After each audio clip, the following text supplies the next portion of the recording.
এই শান্ত, আশেপাশের কোনো ফার্মেসি থেকে কিছু মেডিসিন নিয়ে আয়। ফার্মেসিওয়ালাদের বলবি হাতের চোট লেগে অনেকখানি ফুলে গিয়েছে, হাতের চোট কমানোর জন্য মেডিসিন নিতে। ম্যাডাম, আপনি হাতে চোট পেয়েছেন কিভাবে? আর আমি পাইনি, মেঘ পেয়েছে। স্যার আবার কিভাবে চোট পেল ম্যাডাম? তোদের কারণে আর কি। তোরা যদি ভুল না করতে তাহলে আজকে মেঘ হাতে চোট পেত না।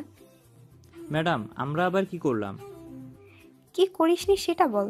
তোরা থাকতে মেঘ তোদের চোখ ফাঁকিয়ে দিয়ে বাসায় এসেছে কিভাবে?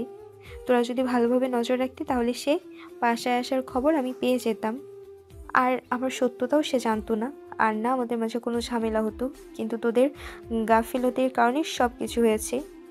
সে আমার সত্যতা জানার পর চরম ঝামেলা শুরু হয়েছে দুজনের মাঝে, যার ফলে একটু আগে আমি তার হাতে ফ্রাই প্যান দিয়ে আঘাত করেছি।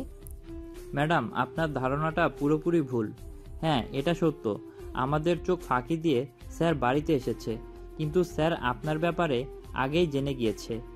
আজকে গাড়ির মধ্যে একটা হিডেন ক্যামেরা আমার হাতে পড়েছে।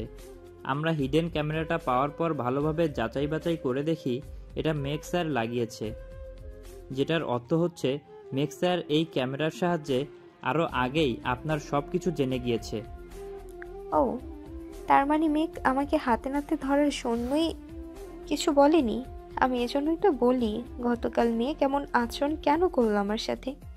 এবার বুঝলাম আসল কাহিনী। সে হয়তো ক্যামেরার মাধ্যমে দেখতে পেয়েছে আমি স্যুটটা নিচ্ছি, সে কারণেই সে তোদের চোখ ফাঁকিয়ে দিয়ে বাড়িতে চলে এসেছে।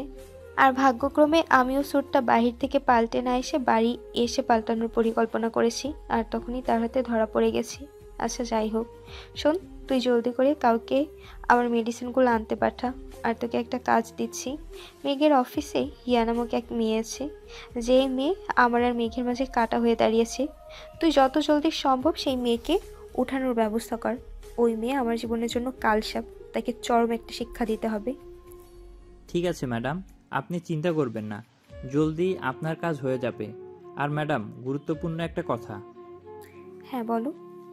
ম্যাডাম, মাইনারের যে রাইট হ্যান্ড ছিল তার খোঁজ বের করেছি আমরা, লোকজন লাগিয়ে দিয়েছি তার পেছনে। জলদি মাইনারের সঠিক তথ্য আমাদের হাতে লেগে যাবে। বাহ, চমৎকার তো। জলদি তথ্য বের করো, এরপর আমার সমস্ত মিশন শেষ হবে আর আমি নতুন করে জীবনের একটা অধ্যায় শুরু করব। আচ্ছা ম্যাডাম, আপনি এখন বাসায় চলে যান, কিছু সময়ের মাঝে ঔষধ পাঠিয়ে দিচ্ছি আমি। ঠিক আছে। নীরা বাসায় চলে আসে। অপরদিকে হিয়া যাকে বলেছিল শিকার ফাঁদে পা দিয়েছে, তার সাথে একটা জায়গায় বসে আছে। দুজন মিলে কথাবার্তা বলছে। তখনই তার সাথে থাকা মানুষটা হিয়াকে জিজ্ঞাসা করে, আচ্ছা হিয়া, তুমি কি মেঘকে সত্যি চরম শাস্তি দিবে? না, কখনোই না। তাকে আমি চরম শাস্তি দিব না। আমি শুরুতে তাকে বিয়ে করব, এরপর তার উপর একটা প্রতিশোধ নিব, সেই শুরুর দিকে আমার ইগো হার্ট করার জন্য। তবে প্রতিশোধটা এমনভাবে নিব না যাতে করে সে সহ্য করতে না পারে বা তার অনেক বেশি কষ্ট হয়, কারণ তাকে আমি অনেক বেশি ভালোবাসি। সে কষ্ট পেলে তার সাথে সাথে আমিও কষ্ট পাব। অযথা নিজের ইগোকে তৃপ্তি দেওয়ার জন্য চরম মাত্রায় প্রতিশোধ নিয়ে নিজের মনে কখনোই আমি পোড়া দাগ লাগাতে পারবো না।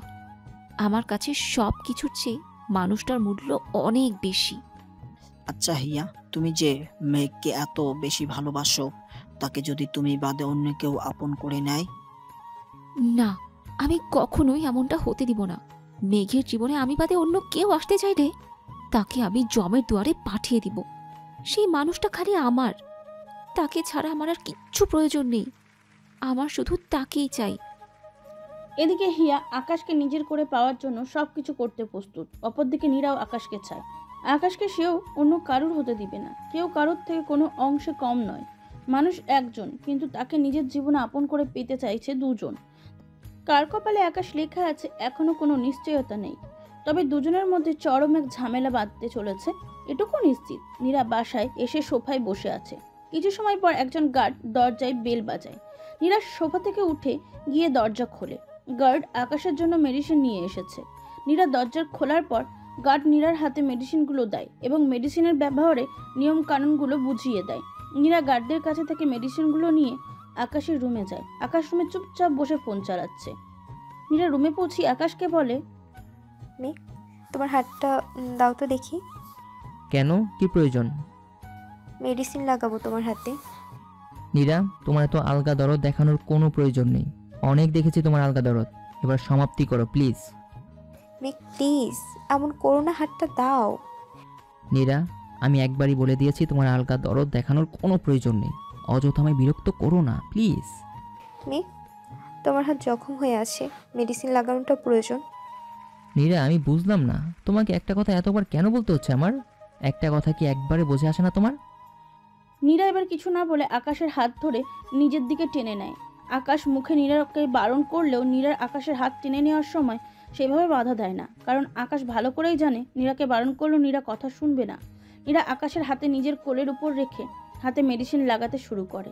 আকাশ চুপচাপ বসে আছে। নীরা কিছু সময় পর মেডিসিন লাগানো শেষ করে আকাশকে বলে ওঠে, শোনো, তোমায় কিছু কথা বলি। মেঘ, আমি জানি তুমি আমার সত্যিটা জানার পর আমার উপর অসন্তুষ্ট, তবে তাই বলে তুমি অন্যরকম সিদ্ধান্ত নেবে সেটা কিন্তু ঠিক না। ভুল মানুষের হয়, আমিও না হয় ভুল করেছি, কিন্তু তাই বলে তুমি সেই ভুলটাকে বড় চোখে দেখে সবটা শেষ করতেছে আরও বড় ভুল করছো। মানুষের কাছে সবার ঊর্ধ্বে থাকে নাকি ভালোবাসা। মানুষ ভালোবাসার জন্য কত কি করে, কত কিছু ত্যাগ করে দেয়, সেখানে তুমি আমার একটা দোষের কারণে ভালোবাসাকে ত্যাগ করে দিচ্ছ। আর মেঘ, তুমি কিন্তু এক প্রকার আমাকে বিনা কারণে শাস্তি দিচ্ছ। হ্যাঁ, আমি কুৎসিত জগতের মানুষ, কিন্তু এতে আমার কি দোষ বলো? আমার জন্মই হয়েছে এমন একটা পরিবারে, আমি ছোট থেকে এসব দেখে এসেছি। এ কারণে সময়ের সাথে সাথে আমিও এসবে যুক্ত হয়ে পড়েছি। আমার যদি জন্ম অন্য কোনো পরিবারে হতো তাহলে আমি তো কখনোই এমন হতাম না। আমার পরিবার যেমন আমি তেমনটাই হয়েছি, আমার তো এতে কোনো দোষ নেই। যদি এমনটা হতো আমি পূর্বে ছিলাম একরকম, কিন্তু পরবর্তীতে এসে এসবের সাথে যুক্ত হয়েছি, তাহলে সারা যেত। কিন্তু আমার বেড়ে ওঠাই তো হয়েছে এসবের সাথে, তাহলে আমায় কেন শাস্তি দিচ্ছ বলো তো? তোমার কথায় যুক্তি আছে। তুমি অন্য কোনো ঘরে জন্মগ্রহণ করলে হয়তো তুমি এমন হতে না, তবে তুমি শুরুটাই করেছো মিথ্যা দিয়ে। তুমি যে কারণে আমার বাসায় আসো না কেন, আমার প্রতি তোমার ভালোবাসা জন্মানোর সাথে সাথেই তোমার সত্যিটা জানিয়ে দেওয়া উচিত ছিল। হয়তো তোমার প্রতি আমি রাগান্বিত হতাম, কিন্তু তুমি ঠিকঠাক বুঝিয়ে বললে তখন হয়তো অন্যরকম হতে পারতো ব্যাপারটা। মানুষের বোঝানোর মধ্যেও কিন্তু অনেক কিছু রয়েছে, কিন্তু তুমি তা না করে মিথ্যার আশ্রয় নিয়েছো। তোমার সত্যিগুলো আমি জানতে না পারলে সেসব এইভাবেই অগোচরে থেকে যেত। আর বড় কথা, আমি তোমাকে শাস্তি দিচ্ছি না, চাইলেই বিষয়টাকে ছোট করে দেখা যায়, তবে আমি কোনোভাবেই এমন ভেজালযুক্ত মানুষকে নিজের জীবনে আনতে পারবো না। আমি হয়তো অতিমাত্রায় কামাই করি না, তবে যেটুকু করি সেটুকুর মধ্যেই একটা মানুষ নিয়ে শান্তিতে থাকতে চাই। আমার পক্ষে তোমার এসব মেনে নেওয়া এই কারণেই সম্ভব নয়। নীরার কিছু বলে না, মনে মনে আকাশ ঠিকই কথাই বলছে, তবে সে কোনোভাবে আকাশকে ছাড়তে রাজি না। যত যাই হোক, সে আকাশের সাথে সারা জীবন থাকতে চায়, কিন্তু তাদের দুজনের মাঝে তৃতীয় একজন ব্যক্তি এসে হাজির হয়েছে, যে নীরার জন্য চরম মাত্রায় বাধা। তাই নীরা ঠিক করে সেই বাধাকে সরিয়ে সে সারা জীবনের জন্য আকাশের সাথে থাকবে। নীরা আকাশের সামনে বসে বসে এসব ভাবছে। মিনিট খানিক যাওয়ার পরই আকাশ নীরাকে বলে, এতগুলো কথা বললাম, কিন্তু তুমি কিছু না বলে চুপ করে থেকে এত মনোযোগ সহকারে কি ভাবছো? নীরার হুঁশ ফিরে আসে।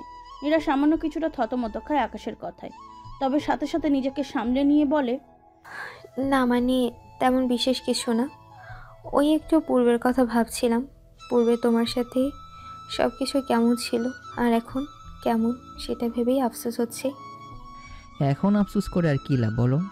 তোমার নিজের পায়ে কুড়ালটা তো তুমি নিজেই মেরেছো। যাই হোক, আমার হাত ছাড়ো। নীরা আকাশের হাতে মেডিসিন লাগিয়ে আলতো করে নিজের কোলের উপরে আকাশের হাত ধরে রেখেছিল, কিন্তু আকাশের কথায় হাত ছেড়ে দেয়। নীরার সত্যিই এখন অনেকটা খারাপ লাগছে। একটা সময় কত অধিকার খাটিয়েছে, আর এখন হাতটা ধরাতেও আকাশের আপত্তি হয়ে দাঁড়িয়েছে। নীরা হাত ছেড়ে দেওয়ার পরেই মন খারাপ করে রুম থেকে চলে যায়। অপরদিকে হিয়া প্রচণ্ড খুশি। তার সাথে থাকা মানুষটার সাথে কিছুটা সময় কথাবার্তা বলে বান্ধবীদের সাথে আড্ডা দিতে চলে যায়। রাত 10টা অবধি হিয়া আড্ডা দেয়, কিন্তু আড্ডা শেষ করে বাড়ি ফেরার পথে নীরার লোক হিয়াকে রাস্তা থেকে উঠিয়ে নিয়ে যায়। হিয়াকে একটা রুমে আটকে রাখা হয়েছে। এদিকে আকাশ আর নীরার খাওয়ার সময় হয়ে এসেছে। দুজনে খেতে বসেছে। আকাশ নীরাকে একটা চামচ দিতে বলে খাওয়ার জন্য, কারণ ডান হাত জখম হওয়ার কারণে সেটা দিয়ে সে খেতে পারবে না। কিন্তু নীরা আকাশকে চামচ না দিয়ে খাবার প্লেট হাতে নিয়ে আকাশের মুখের সামনে খাবারের লোকমা ধরে। আকাশ প্রথমে খেতে চায় না, তবে পরবর্তীতে কিছু একটা ভেবে নীরার হাতেই খেয়ে নেয়। মধ্যরাতে দুজনে দুই জায়গায় শুয়ে আছে, আকাশ সোফায় আর নীরা আকাশের রুমে। আকাশ ঘুমের রাজ্যে পাড়ি জমিয়েছে, কিন্তু নীরার চোখে ঘুম নেই। নীরা হুট করে খাট থেকে উঠে কোনো সারা শব্দ ছাড়াই রুম থেকে বেরিয়ে গিয়ে আকাশের সোফার সামনে ফ্লোরের ওপর হাঁটু গেড়ে বসে। এরপর আকাশের দিকে তাকিয়ে আকাশের জখম হাতটা আলতো করে স্পর্শ করে নিজে নিজে বলে,